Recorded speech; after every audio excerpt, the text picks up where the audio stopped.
We keep talking about missiles and drones, but the real story is what we've already lost and what we're still losing every day. And when you step back, it's not just about weapons.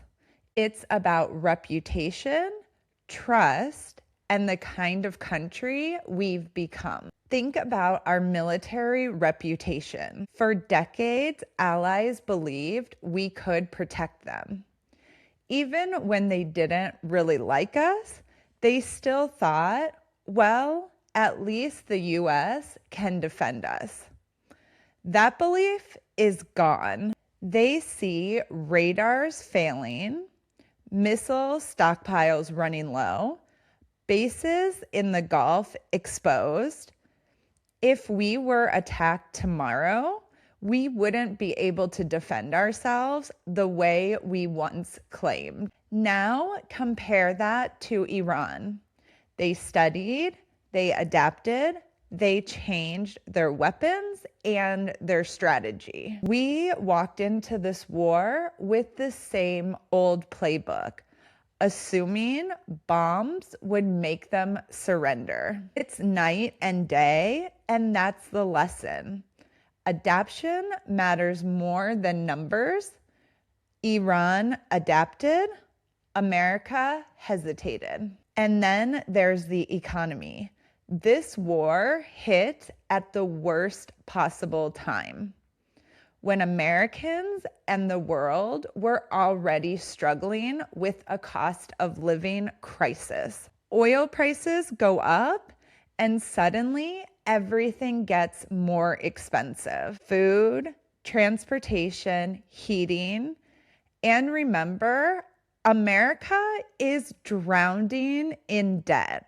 What makes it worse is that there was no plan, no warning to allies to stock up, no preparation for shipping routes being blocked, no thought about how sanctions ripple through the global market. Everyone outside the US sees what a disaster this was. But inside, too many people still defend it, as if denial could ever cover up this mess. Politically, the damage is huge. By bombing Iran during talks we ourselves started, America showed the world we don't stand by our word. Starting a war of choice while preaching freedom is hypocrisy. And dragging allies into it, that's the fastest way to make sure we don't have allies tomorrow. On top of that, our weapons, the ones we bragged about, were exposed as outdated. And remember, weapons are one of our biggest exports. Who wants to buy from us now? Credibility is a currency, and America is spending it faster than we can earn it. The deepest loss isn't military or economic, it's moral.